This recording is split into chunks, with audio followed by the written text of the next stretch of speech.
First of all అండి మా plans చాలా పెద్దగా ఉన్నాయి and obviously speaking funds are always welcome to execute these plans అన్నమాట. సో లీడ్ ఇండియా ఫౌండేషన్కి మంచి బ్రాండ్ ఎస్టాబ్లిష్మెంట్ కూడా ఉంది, బ్రాండ్ ఐడెంటిటీ ఉంది పబ్లిక్లో.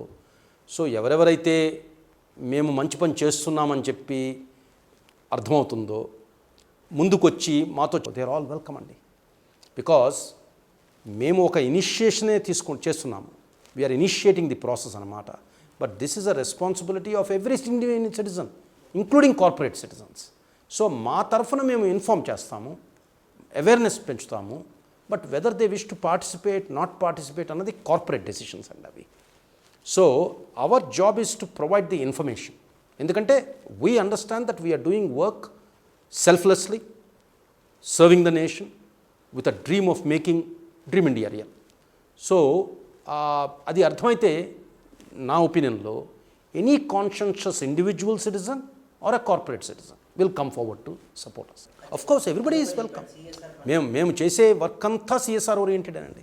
ఎందుకంటే అక్కడ మీరు కార్పొరేట్ సోషల్ రెస్పాన్సిబిలిటీ అంటున్నారు, మేము చేస్తుందే సోషల్ రెస్పాన్సిబిలిటీ కదా. So if corporates wish to come and join hands with us and take this movement forward, I would say we will welcome them with open arms అన్నమాట. I mean, in fact, we request them, as a corporate citizen of the country, please join hands with us. The more who come forward to join hands, that much more stronger we become. So we need them.